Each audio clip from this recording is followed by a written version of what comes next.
Hello, everybody out there. I am PRCBZ, better known as Brent, and you are watching Podcast Rock City. For tonight's episode, I have left my much commented on chair in Houston and come all the way to Georgia to take the throne from Joe Polo. And so here.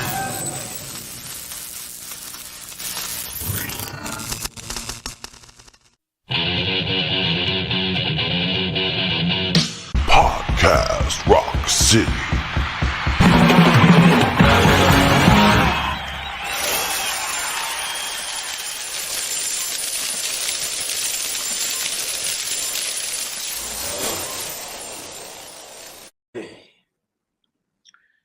So Joe is not here tonight. He gave me a crash course on how to run things, emphasis on the crash. and I don't know. Hopefully it's going to work out okay. What do you guys think? You think it might work? Well, as long as Pooney is here, we're not in good shape here. I mean, obviously, people are tuning in to see you and I, Brent, not Pooney. Well, I guess I should say with me tonight is Joey Licious Casada, and Woo! Down there you got Sonny Hollywood Pooney. All right. And I'm not helping tonight. It is in my contract. I show up, I do the show, I leave. I do no technical things. It's in my contract. Check it. I'm going to try and hold down the fort. We'll see what happens. But I don't know. So as you guys can see, I'm out here on the deck amongst the Georgia pines. Is that real? I actually thought that was a real. green screen. Holy cow! Oh, it's very real. It's where I'll be spending my next 2 weeks. So very nice. Up at the cabin in North Georgia. I love to get up here and do this, and it's great. Get a chance to connect with Joe and other podcast buddies down in Atlanta, and see some shows and do some hikes, and kind of get away from the very busy life I lead doing nothing normally. So, we got a lot of people commenting already. A lot of people. We got my boy Heavy Mayo. I love that name. It's so great. Heavy Mayo's there. Brad's there. We got a lot of people chiming in already. Dude, Subway's not the same. Subway's not the same. I go order my sandwich. I say, I'll take heavy mayo, and all I can think about is goddamn Facebook. Well, people have tuned in despite Joe's disappearance into the world of Disney. So I guess we'll just go ahead and get it started then with the news. Podcast Rock City News.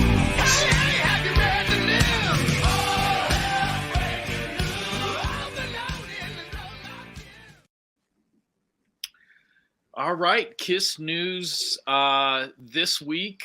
You guys got anything exciting, wonderful, amazing? Well, I know tonight this involves me a little bit. I can't spill the beans as of yet, but obviously everyone watching this and listening to this knows about Creatures Fest coming up in Nashville on Memorial Day weekend. I know Neil from Creatures Fest is going to be announcing another new little thing that's going to be happening at Creatures Fest tonight at 9. I think live on Facebook, 9 o'clock Eastern time. I will give that little hint that it involves me. Sonny, don't get too excited. All right. So I know one of the things involves me. I'm not sure what else he's announcing, but it's a really cool thing. Neil and I have come up with, and we're putting together. It's going to be a lot of fun. And please tune into Creatures Fest on Facebook tonight, live at 9. So right, we'll wrap up here. You have time to, do something for a couple minutes and then jump over there and see what Neil has to let us know about. Grab I a think scoop he's of heavy announcing- mayo. Go ahead. I think he's announcing two things because I had another friend text me today and said they're being announced. tonight. Oh, So good. right. I'm like, okay. Well, there's you know what? Okay, The surprise, it's me. The other one I kidding. might know too, Sonny, and those two things might be crossing paths, but I'm not positive. I'm not sure we know the same info. Neil is very secretive, that bastard. I know. Well, and you guys are talking in code and confusing the viewers. So no, I'm kidding. Listen, just tune in live to Facebook Creatures Fest. Again, first of all, I will say I'm super excited. I am officially coming. You'll see what I'll be doing there at 9:00. You'll hear about it, but I'm officially coming to Creatures Fest. I can't wait. I was bummed that I was going to miss it. I had some recording projects, but luckily I put them on the back burner, lost those projects, but it was worth it to come to Creatures Fest, hang out with you guys. I mean, the lineup is, I was talking to Neil after we had him on a couple weeks ago. It really is a once in a lifetime event. If you're on the fence of coming to this thing, this lineup may never be together again. This is really incredible to have all the past members of KISS in the same place at once, possibly some of them performing together, definitely all of them performing. So, we'll see what happens, but you guys should, everyone who's on the fence, get your ass to Creatures Fest.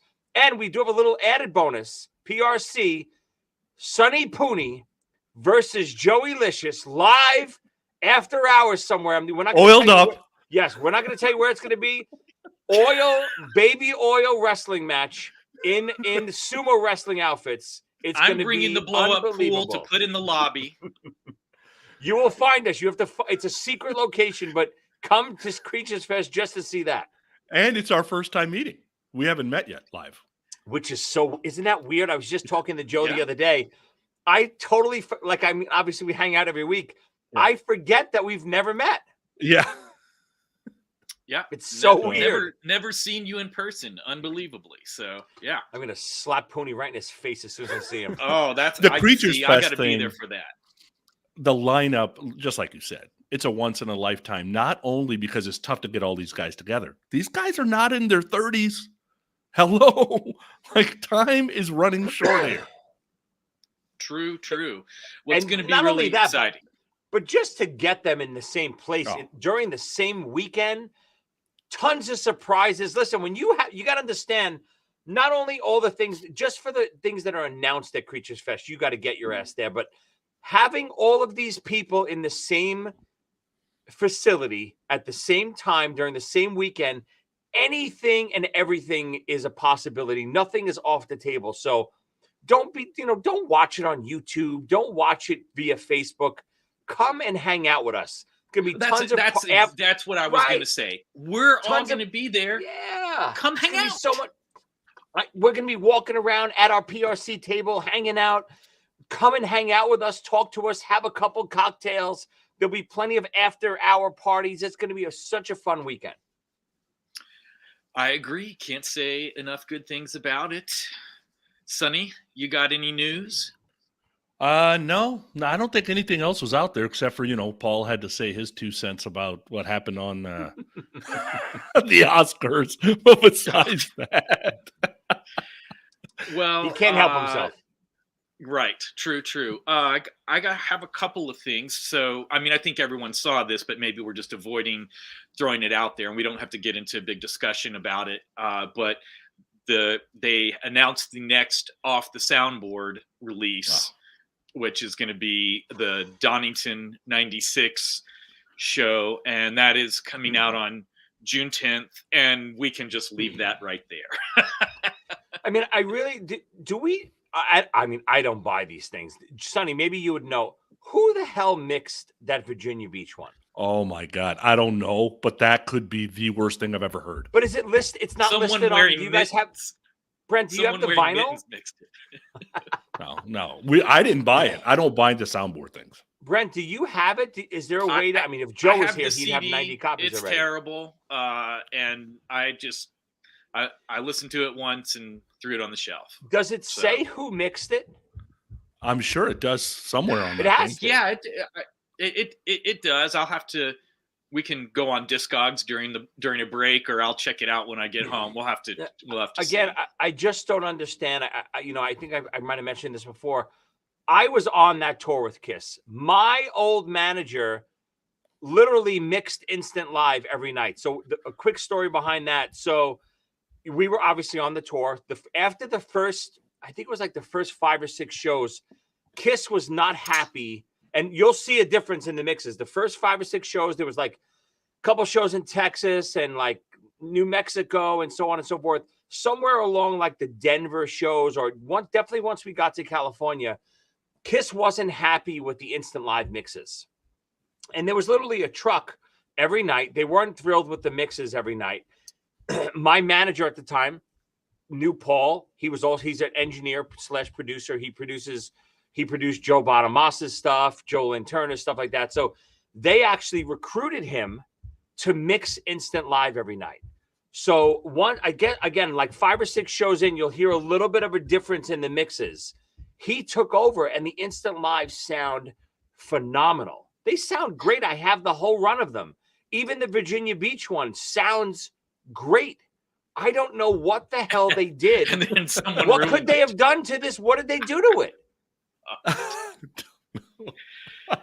Maybe they got a rough mix somewhere. Maybe, I don't know. Yeah, I think it's something. It might not be the instant live. I don't think they pulled it off the instant live. I think it's a completely different audio source, because it's that different. I A-B'd it one day, and it's almost like it's a different show. Well, and with what they do with things, it absolutely could be. That's not they're not above mixing it up and telling us it's one thing when it's not really for some reason, or who knows. But you would think if they're going to lie, at least lie to make it better, right? That's what Kiss does, right? They lie to make things better, not worse. They lied to make it worse. But they sold all this stuff to Universal, right? So Universal's making all these decisions, right? Gene and Paul got nothing to do with this right now, right? I think they must still have some kind of creative control as far as mixes and stuff like that, Sonny. So I think if there's like a brand new mix, like they got to sign off on it. Yeah, I don't think Universal can take one of their intellectual properties, remix it, and just release it. I don't know what kind of rights they have to it, but I can't imagine that Kiss gave up those kinds of rights to the intellectual property. I don't know. If the money was right, Gene might have gone, sure, do what you want. Yeah, you might be right. The only thing I saw was that our buddies Chris Czynszak and Aaron Camaro over at the Rockin' Pod have basically announced a retreat. I'm not sure exactly what that means. It's just going to be a one-day event rather than a full-blown expo. Going to be going on July 23rd this year, waiting for next year to do the full deal. And really, it's more info soon is the state that's in. They're finalizing some things. And of course, with those sorts of things, best not to get ahead of yourself. But that's happening. So that'll be interesting to see how that all comes together. But I forgot one thing. Yeah, go ahead. I got an email saying they might add a second Kiss cruise. Oh, I saw that. Before the last Kiss cruise. Before the last Kiss cruise. So, hey, the last Kiss cruise is sold out. Would you be interested if we put another Kiss cruise in? Another boat out. Yeah. Right? To try to get people to they're trying to gauge to see if there would be enough interest to do 2. And it's like, well, Kiss will still perform 3 times, blah, blah, blah, blah, blah. It'll be before October, which puts it in my bang zone, to be honest with you, because it's the dates of when the boat is the problem. Did they give you a time frame, Sonny? They didn't give you a time frame. No, I think they were it's like an interest list, right? Because my guess is if that thing holds 4,000 people, they're trying to figure out, will 600,000-800,000 people answer, right? Give me an idea if I can sell this. And if I can get 25% at the same time. I could do them at the same time and just helicopter shuttle people over back and forth to the boats. But my guess is they're like, if they can sell 20 to 25%, kind of knowing on the finger that people would buy it, the rest of it's a done deal. Yeah. So Well, I don't know. especially knowing that it's going to end potentially. Who the hell knows if it's true Yeah. or not? But putting another one in front of that just for people that have never experienced to go on it again, I don't see why it wouldn't sell. Yeah, I don't know. Well, no one trusts Kiss. That's part of the problem. It's the last cruise. Oh wait, it's not the last cruise, but this one will be the last cruise. Oh wait, none of them are the last. You know how it goes. All right, I think we're good for the topic of the week. Podcast Rock City. Topic of the week.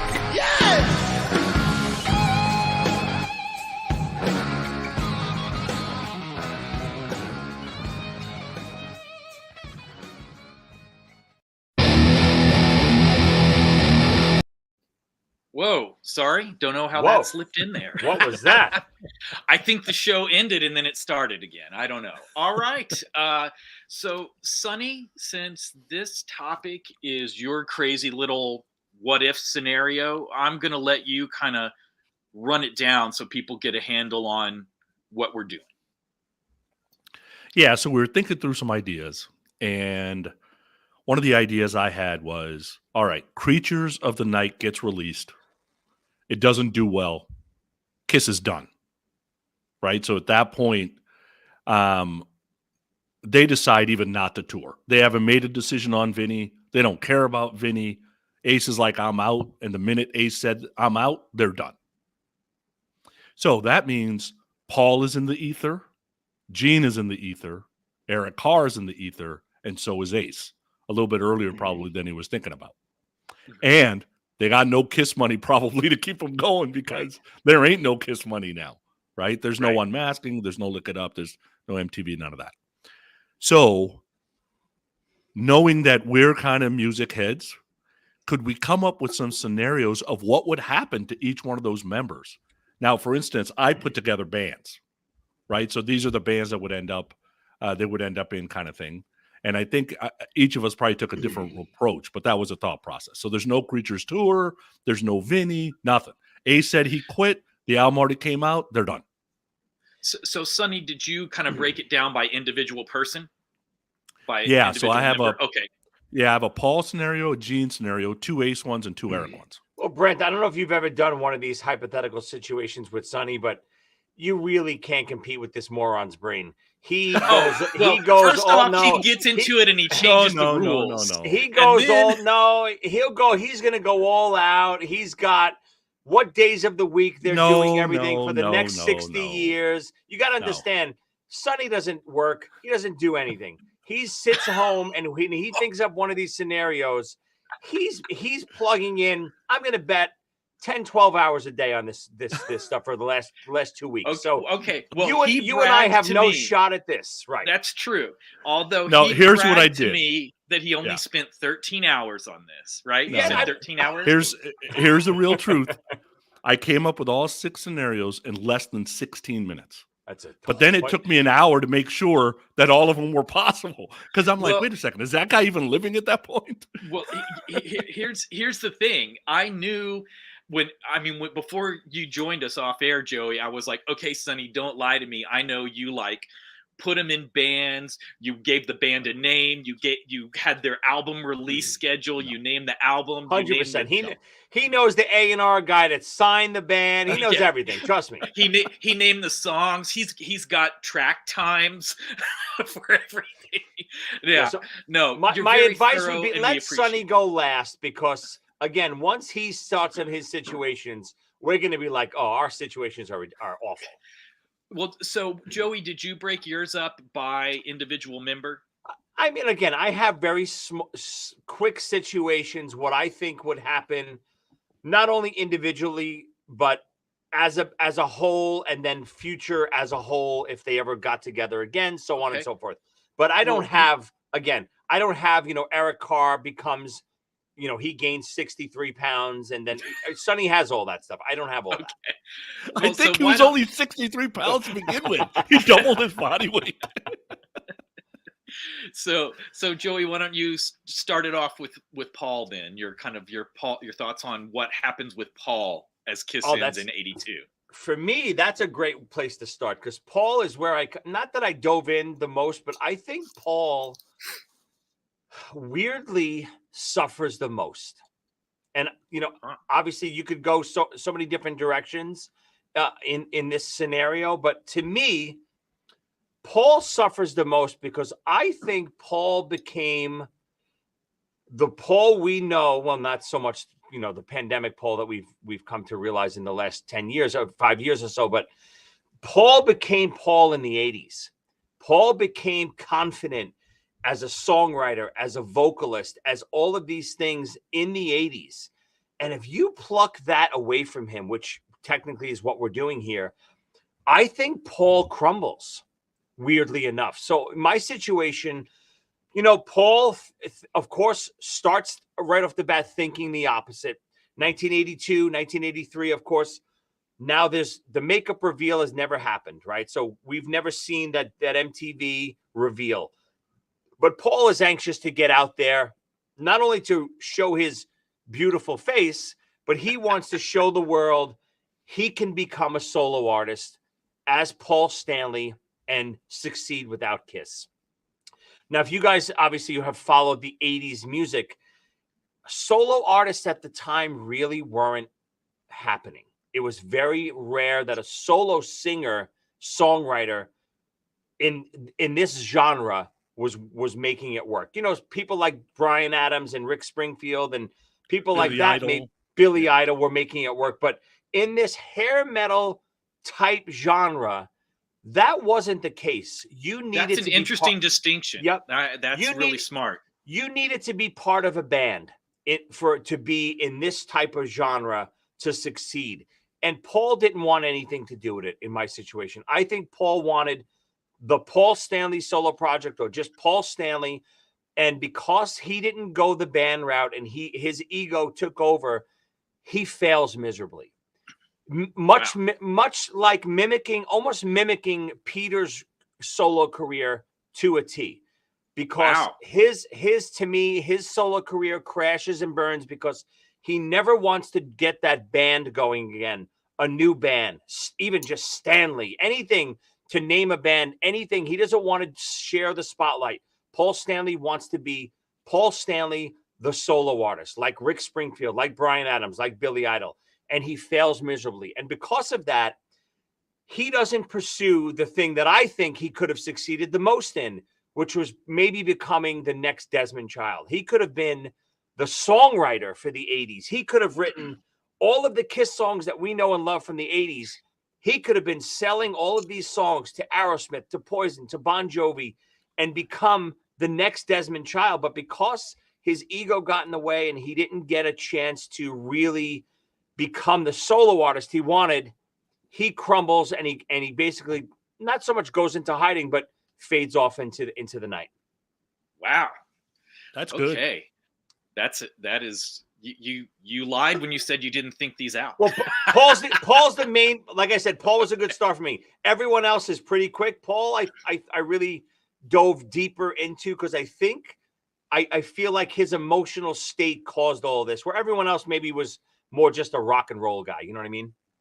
Very much so. And that was smart to kind of include that. So this is probably my least interesting scenario because it follows what actually happened pretty closely. So Paul relishes dropping the makeup, leaving behind the costumes, and really enjoys getting out there as a regular frontman. He immediately lands a deal and forms a solo band of young gun, hot session guys to back him up, hot playing style, not referring to their looks, and collaborates just like he did with all the top song doctors, Desmond Child, Holly Knight, and has a number of hair metal style hits real similar to 80s Kiss.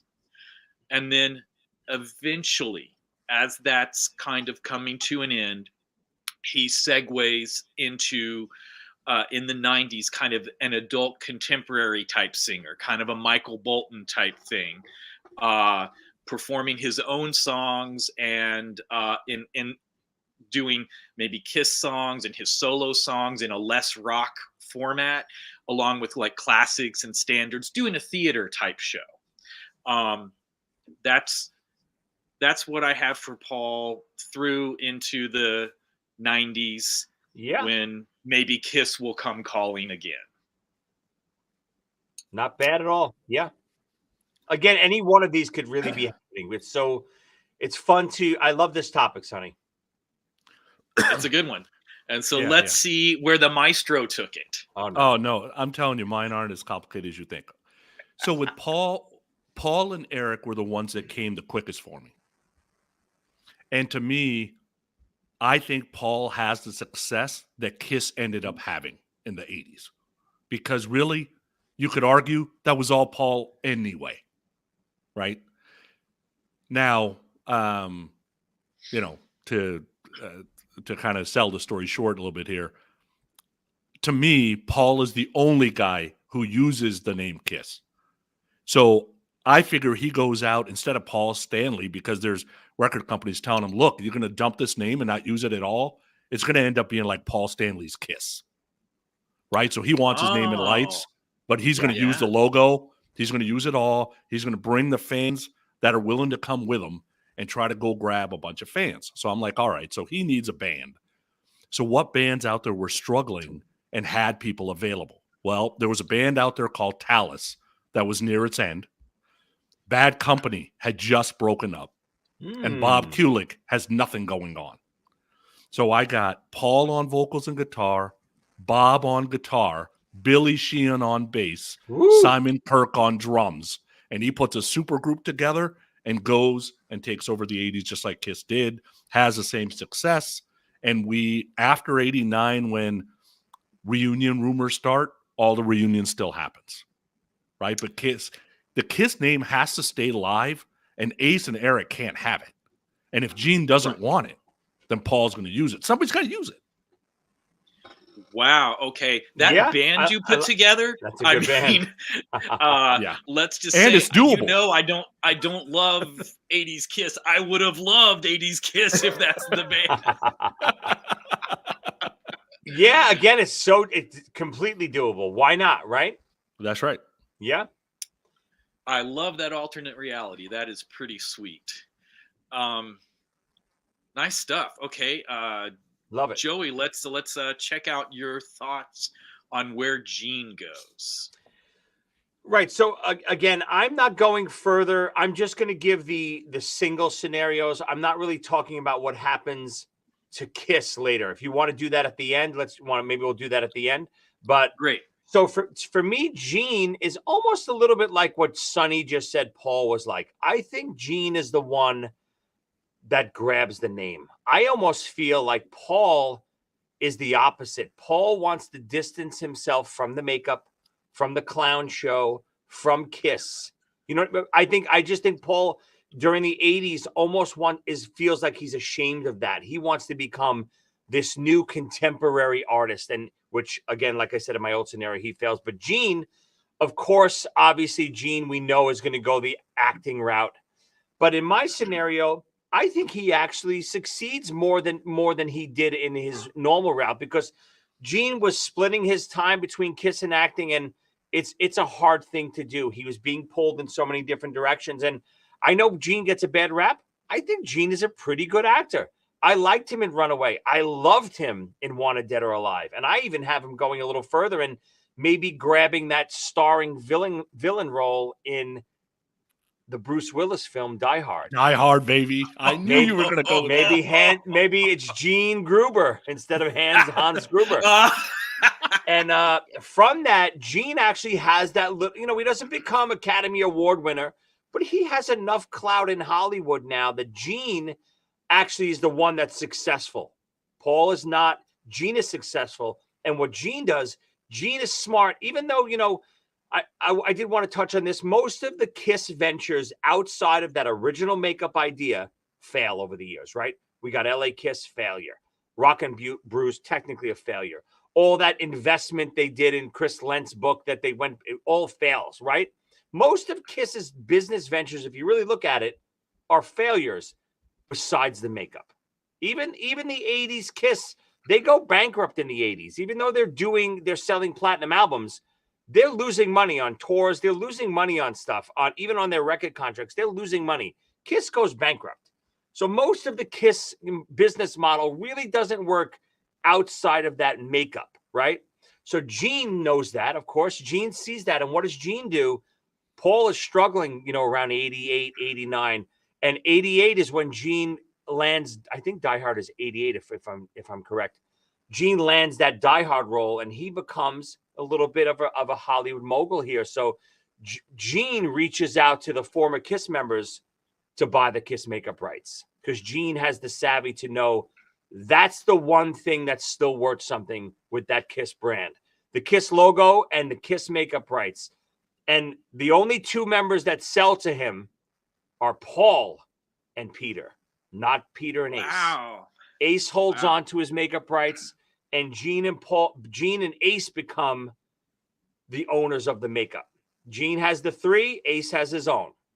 So Gene is a little bit more successful in my world. Wow, that hit some good ideas there. Very cool. I guess it's everyone's kind of thinking along these same lines, because again, my scenario parallels reality a little bit here. Gene jumps out of the band right into acting and has a string of B+, A- movies, usually playing a villain, or playing a rocker, or somebody evil. But in the late 80s, as that starts to he does well enough. He's successful enough. People know who he is, but it doesn't become a major thing like in Joey's scenario. So as that starts to come to an end for him, Gene decides to go back to music, and he puts the makeup back on by himself. Whoa. So he forms this new band called Demon and the Angels. All right. So in this band, it's Gene in full Kiss makeup, evil, heavy, dark rocker type outfit. And the rest of the band is all hot chicks backing him up on all the instruments. Scantily clad. Could totally see that, sure. Basically bringing everything that young guys loved about music, in the music videos and all of that kind of stuff. So these girls aren't the best musicians, okay? And Gene's songs during this period are similar to his, 80s stuff, where it's cliched one-liners and juvenile double entendres or whatever, but it fits perfectly with the concept. It's kind of it's sort of half rock show, half strip tease. And so with a string of like super sexy videos on MTV and whatever, they manage to have some hits. They're successful. They do some tours. And then of course grunge comes along and kills the thing. And so Gene leaves music then, and eventually settles into a role as kind of the comic relief on a financial investment show for a conservative news channel. And I love it. And leaving him very open to return to the fold when the time comes. Very nice. Sonny. It's interesting because mine's a little bit of a combination of both. So my thought is, like I said, Paul's going to take the Kiss name, but Gene doesn't want to give up the Demon. Now, he knows the makeup's got to come off. It's not going to work without the 4, but he wants the name the Demon because he's going to name his band Demon. Okay? Now, Demon and the Angels. In my scenario, he was pissed off because there were some guitarists that auditioned and that he knew about that could have done the job on Creatures of the Night, but Paul was in the way. So that's how we got his guitar player. He was seeing the success that bands like Blondie and Scandal was having. So he's like, you know what? I need a female front woman, right? And the Runaways have just broken up. So here's the band. Gene on vocals and bass. Lita Ford on vocals and guitar, since the Runaways. And her first solo album, by the way, was 82. Randy Castillo on drums, because Lita and Randy actually do end up connecting fairly soon after the first album. And Richie Sambora on guitar, because Bon Jovi has not started yet. And you know Gene wants a good-looking guy that can sing, but is not a shredder, because he didn't want those shredding guys. He wanted somebody who actually knew how to play guitar. Jesus, what does that do to Bon Jovi? They might not ever even happen. Who knows, right? Now, here's the problem. This band crashes and burns because Gene really wants the movies. He lands a small part in one of the Indiana Jones movies. He lands a villain in a Bond role in a Bond movie, and then he lands Gruber. And I had Gruber. And that's great. His career takes off, and it's fuck music. The music's done. Lita ends up being solo like she wanted to anyway. Who knows what happens to Richie? I don't know. Basically, in this scenario, Richie gets screwed. Oh, man. That is good stuff. We do have a listener comment that everyone should take note of. But what does that say? Pooney Sucks by a Joseph Anthony Polo. Oh, I'm not sure who that is. The boss is keeping tabs. All right. I love it. Always does. That is fantastic. Great. Nicely done, Pooney. I love that we both had him as Gruber. I love it. Dude, Gruber is too perfect for him. That's why. Just perfect. Yeah, you're right. You guys nailed it. All right. Joey, let's see what happens to Ace. So my Ace and Eric, I'll do my Ace and Eric together because I feel like it's a no-brainer that at least right off the bat, they stay together. I think, obviously, Eric is already developing his rock heads, but, you know, that really doesn't take off probably just the way it really happened. But Ace pretty much has the exact solo career that he actually has. I don't think Ace changes almost one bit. I think Ace is the path that Ace was on is the path that he's on anyway, because this scenario basically is what happened to Ace. Just because Kiss goes on to the 80s music doesn't have really any effect on Ace. The only difference with Ace is I think Ace is a little bit more business savvy, and he takes Eric along with him. Eric is the drummer in Frehley's Comet all the way through the 80s. Ace has a little bit more success without having that Kiss brand there still holding the torch and flying the Kiss flag. Kiss fans are a little bit more receptive to what Ace is doing, and Ace has a little bit of a more successful solo career than he wind up having. And Eric is, of course, along for the ride. They build a great friendship together, but of course, just like what really happens, basically what happens is trouble walking happens, and after that, Ace continues his drug use and so on and so forth, and the band crumbles. Eric, of course, goes on to bigger things. Eric never stops playing. I'm going to erase Eric's cancer from the scenario. Hopefully that never happens. And Eric goes on to join Alice Cooper's Trash album. So Alice Cooper recruits Eric Carr to not only record Trash, but do that tour with him. Obviously, Trash is a giant smash for Alice in 89, I believe it was released. Poison is on that big video. Eric Carr's a part of it. So Eric gets a little bit of that success. His career never really stops. Same with Ace. Ace is, like I said, continues on just like it really did. The only difference is he doesn't sell his makeup. He keeps his rights, along with Gene having the other 3 rights. Eric goes on to play with Alice Cooper, and the rest is history. I love it. That's great. And I love that you kept them together. You know, I just feel like it's a no-brainer. I don't think Eric, if Ace doesn't want him, of course, Eric, I think, pursues. Eric becomes a hair metal drummer. There's a no-brainer. Eric joins one of these big hair metal bands. And I was trying to get him into Motley Crue somewhere, but Tommy Lee leaves too late in the Motley Crue scenario. I would have loved to insert Eric around, girls, but it just didn't work. All right. Well, that would have been good to hear, but no, you did well with them for sure. Well, so I'm gonna do just Ace here, and it's gonna hear some names you just heard. So Ace being Ace, and this is my opinion of him. I think Ace is kind of a lazy guy. He's not going to be the guy to jump out there and create a lot of work for himself. Kiss-ins, he's sitting around doing what Ace does, probably getting into a little trouble, But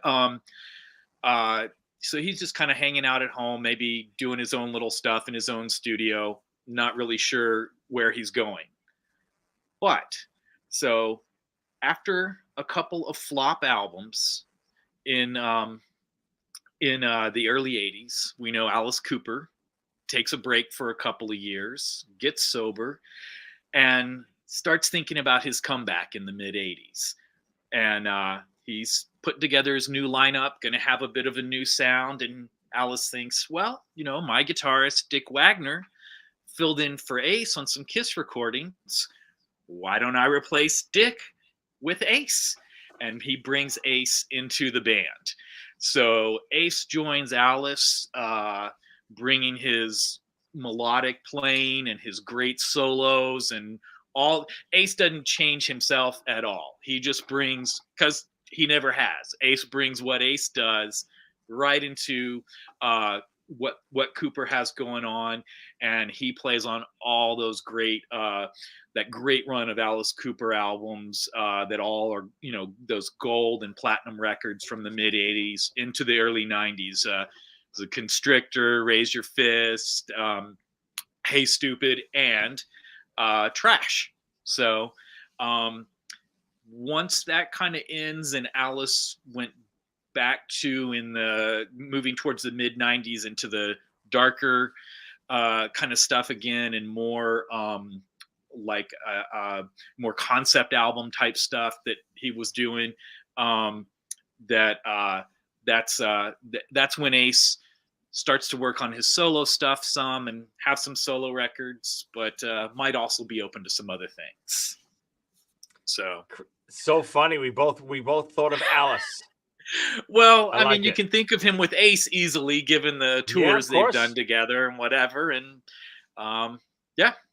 So, Sonny, dazzle us with Ace's journey. All right. So I got two Ace scenarios. One is a complete crash and burn. And he's basically homeless at the end of it. Jesus. And one is basically what his career ended up being, but he actually gets 2 top 10 hits out of it too. Okay, so we'll do the good one first. So we know Ace ran into John Regan, so that's easy. We know he knows Anton already, so that's easy. So the issue is Todd Howarth, right? Because that comes in late. So because this is 82 and he's had such a hit with New York Groove, he gets Russ Ballard instead to play guitar. Okay? Now, if that's the case, then Winning by Santana is now an Ace song. You Can Do Magic by America is now an Ace song, which are both top hits, which that eluded Ace, right? Because Russ wrote all that stuff. So that probably can take Ace into the 90s, and maybe the reunion still happens, blah, blah, blah. The crash and burn scenario. So if you're not going to go with a scenario that's going to get you a hit, you got to go with a party guy that also doesn't have a job. Which in 1982, there was a supergroup put together because Deep Purple had broken up and Pat Travers were having issues. Glenn Hughes and Pat Thrall put a band together called Hughes and Thrall. Okay. We're going to take Pat out of the mix, and Ace is going to grab Glenn instead. Ooh, that'd be awesome. So now, Glenn is farther gone than Ace is at this point, but he's a bass player, right? So you got Glenn on bass and vocal. You got Ace on guitar and vocal. You can get Frankie Banali because Frankie Banali was also in Hughes and Thrall. So now you got a drummer. Now you can go out there as a 3-piece, but these two idiots are not going to be able to keep up. So you need somebody that literally doesn't care what they do. So I even got 3 rhythm guitar players that are looking for a job that don't care what they do. One is Vic Johnson, who he's in the Sammy Hagar band now, but he was in the Bus Boys. He's 20 at this point. So Vic is just looking for a break. You could have Michael Corby, because he left the Babies before they even had any hits, because he was sick of they don't party enough. So that's not going to be a problem with this band.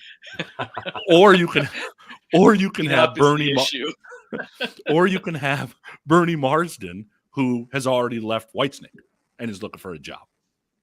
Right? So, but those 3, they're there because these 2 guys not going to be able to stand up. They release one album, it crashes and burns. They show all 4 guys are homeless afterwards. Oh my God. In a van down by the river. That's down. Right. Oh, the best. You're awful to do that to Ace, but man, it could have happened. I would love to see Ace with Glenn Hughes. That'd be great. Those 2 at a party. Oh my God. Oh wow. Fun. Okay. Yeah, great.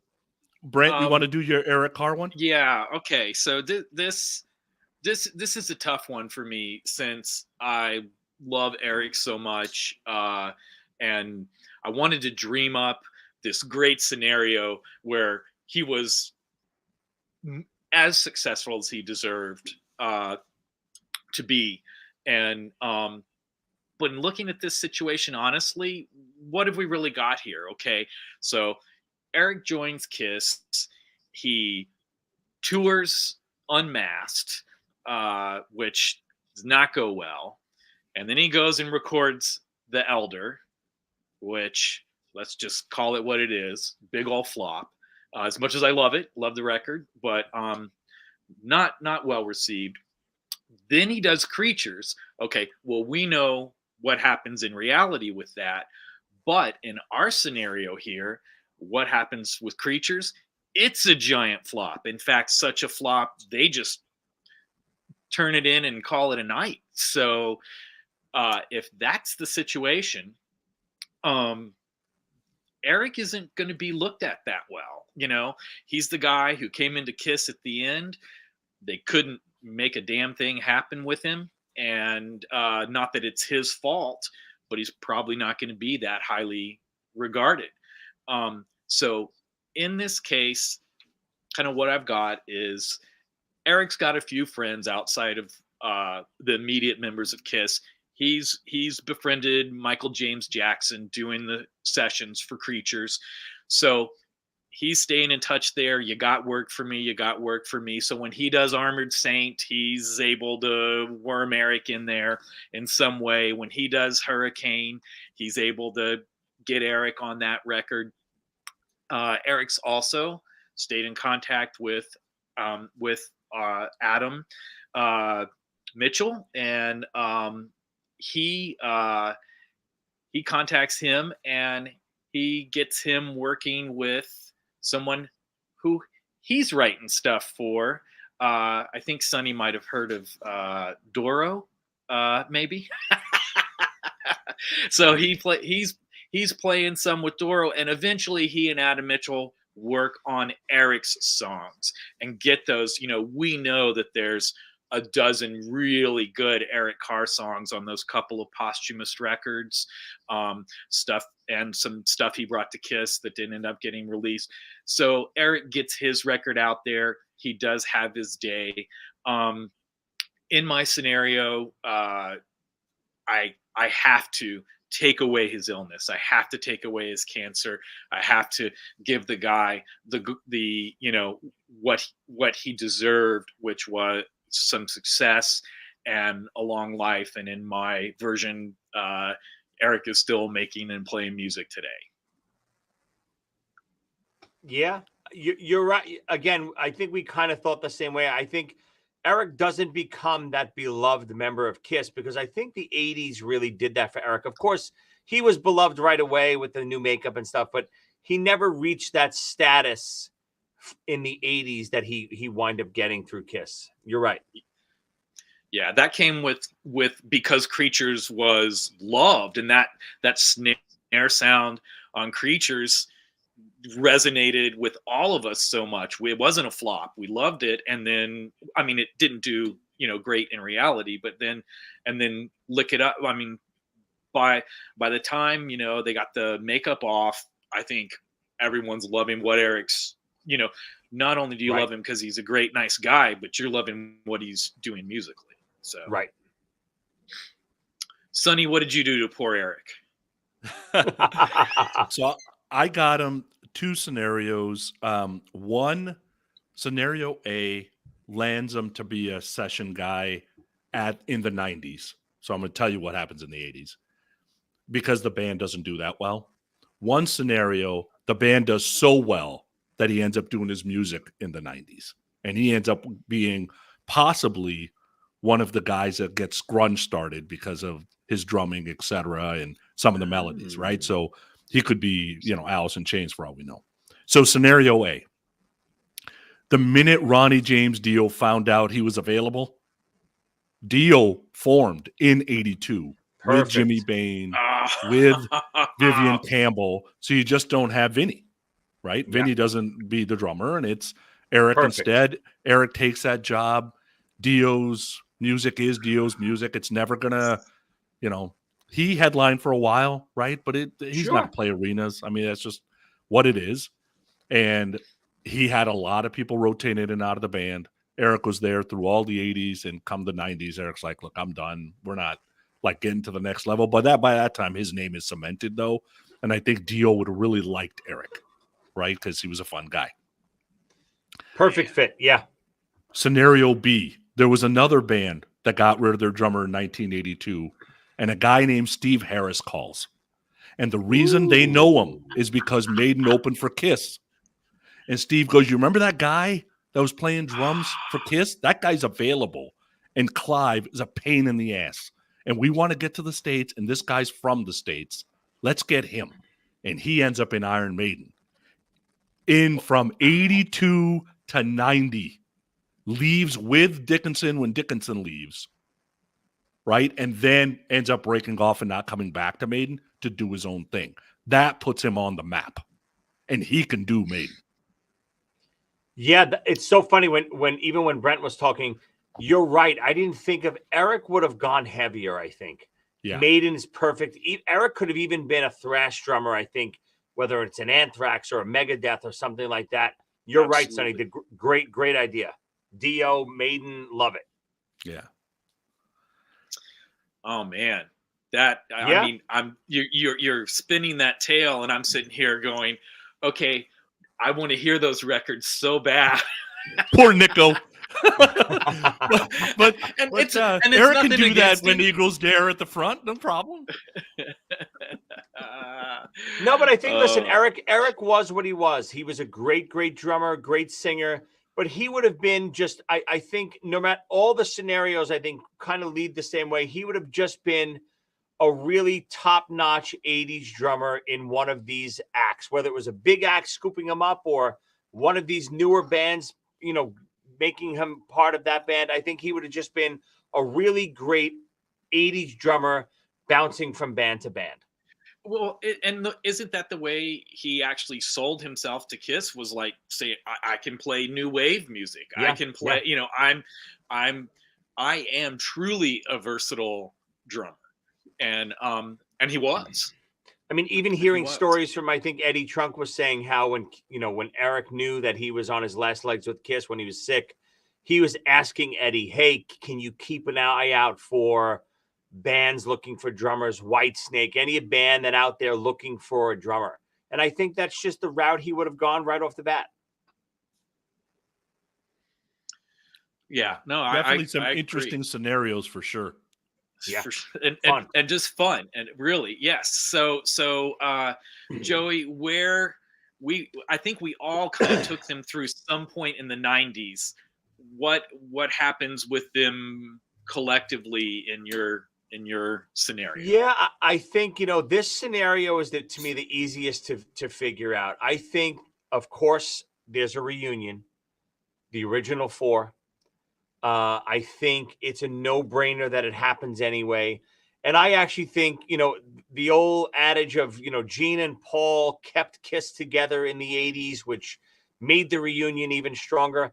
I don't buy it. Listen, I love 80s Kiss, maybe as much, maybe more than 70s Kiss. I love it. But I don't think that helps the reunion. I think, if anything, you take 80s Kiss out of the picture, and everyone only has that nostalgia Kiss to look back on. When the reunion time happens again, I think it's even bigger than the reunion we saw. I think it happens a little earlier. I think it happens around 92, 93, when grunge is just fading hair metal out of the system. I think Kiss jumps on that. I think Gene is the one that puts it together, especially now that he owns the makeup and possibly even the name. I think Gene reaches out and puts this thing together again.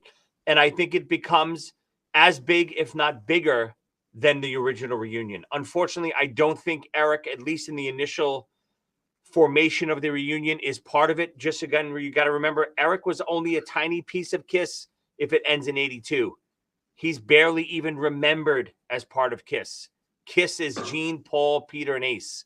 And I think the reunion happens. I think it's bigger than ever because nobody has seen this band Kiss in makeup for all these years and never heard anything new by them at all. So I think it's bigger than ever. I don't think it crumbles as easily as it does, especially because Ace owns part of his makeup still. Ace owns part of the brand still. Peter doesn't get screwed as much as he does. Paul's ego's never there because Paul's only maybe a hired gun at this point too. Gene and Ace kind of control, with Gene leading the way, of course, the organization. And I think it goes a little longer than the original members got back together. I think it lasts a little into the 2000s and maybe then stops or Peter leaves and Eric comes in. But I think it's bigger than ever. Wow, that is exciting to think about. It could have gone like that. I mean, I was kind of thinking, along the lines of they do the reunion. It's as big because, okay, you didn't have Kiss carried through that time period, so they've actually been away, and those songs haven't been being played at least that way. Everyone's, mythologizing the old stage show, the makeup, everything. Everyone's so super into it. So it has a huge impact. But in the scenarios that I've kind of put out there, Gene had good success, Paul had good success, Ace had good success. We didn't talk about Peter, but he did what he did in our reality. He tried something very, very different and it didn't come together, and that was that. And so he's kind of the odd man out in the circumstance, and doesn't last long. He's the hired gun. He's not getting paid much. He doesn't get the t-shirt money. And so when he bails, well, bring back the fox. Yeah, I think there's a big difference. Joey hit it on the head. The 96 reunion, they just weren't gone long enough, right? Like, I was thinking about McDonald's. I'm a fat guy. I think about McDonald's all the time. People love the McRib. You know why? Because they keep taking it away. Right. They sell it for 2 months, take it away for 2 years, bring it back, and it's the best-selling sandwich ever. It doesn't even taste like a rib. I don't even know why people like that fucking thing. I thought it was because it was made of crack. If they keep it on the menu, it just becomes another Filet-O-Fish. That's all it is, right? It's the taking away, and you got to take away for a while. That's why GNR is still on the same reunion tour. Yeah. That's exactly why they're still going and selling arenas. And they don't got to put the makeup on every night. And no, they don't got to carry around a 40-pound costume every night. But you either got to do it the way like the Stones and the Who are doing it, where when they play 20 dates and that's it. Right? Maine kind of does the same thing. We got 20 to 25 dates in the U.S. You come see us. You can't get to us? Well, we'll come back someday. Right? Either you got to do that. You can't do 150 dates like that. You can't do that every year. Like, that's not going to work. Or you got to go away. And if they're gone from 82 to, let's say, 93, oh my God, yeah. 94 is huge. The Eagles did it, right? They were gone in 80. They came back in 94. Dude, they made tons of money. Yeah, but the Eagles just sit on stools in blue jeans and strum a guitar. I mean, there's nothing to it, you know. So no, but the fans are starving for Kiss, and now 93 they haven't had any taste of Kiss. And I saw Christopher Powell's comment where I was wrong about him being introduced to the 70s Kiss through the 80s VHS tapes. Yes, all that still happens. Gene, you gotta understand, Gene has the name to me in the 80s. Gene is releasing 70s Kiss content all the time. He's releasing, Tokyo 77 on VHS. He's releasing, Sydney on VHS. He's releasing makeup stuff to keep the fans, thirsting for more. So when the real reunion happens, people are going absolutely bananas, especially like it really happened. All the bands throughout the 80s who Kiss influenced, who didn't get watered down in that non-makeup era, and they, became the new Bon Jovi type band. Without that 80s Kiss, hair metal version, 70s Kiss went away, and now they're back. Holy shit. All right. I want to live these scenarios, man. Yeah, me too. I want to. You want to hear Ace singing? You can do magic. I would. That'd be great. Oh my God. Oh man. So, do you guys have anything else to add? Any last thoughts? Any critiques of each other's ideas? Or No, I thought Joey's ideas were great. It's just all different thinking, right? That's just kind of, it depends on whether you think Paul or Gene would be more successful. And it would be interesting is that if Gene just basically tables music, you don't hear any of Gene's songs, right, Kiss songs, for 10 years, right? Paul will do his own songs, but he's not going to do Gene's songs. Right. So, right. Yeah, that's which again crazy. Even makes the reunion even bigger. Right. You don't get to hear, in my scenario, Gene doesn't really play at all. Paul fails early and never really tours again either. So you're never hearing any Kiss songs unless you're going to see Ace live. And Ace is still only playing solo stuff really at this point. So those Kiss songs, you haven't even heard in 10 years. Never mind, saw them. I just love I love this fantasy stuff. I love making up these cool scenarios. All of us had such fun ideas. Brent stuff, Sonny's, I hate to give him credit, always is incredible with this stuff. I love the idea of Ace and Russ kind of getting together and having number one hits. It's so much fun to think out of the box and not what if this didn't happen. You remove one little thing from history and everything changes. Yeah. It's true. It's true. Butterfly effect all the way down. Well, guys, if you enjoyed our crazy ideas and all of our bizarre scenarios, if you're a Patreon for the show, you get even more of that with our little extra bits. And so the Patreon info is patreon.com/podcast rock city. There's 3 tiers. You get lots of cool benefits like choosing show topics and more. If that interests you, check it out. We love Kiss podcasts, and you're going to hear about all of them in 3, 2, 1. Peace.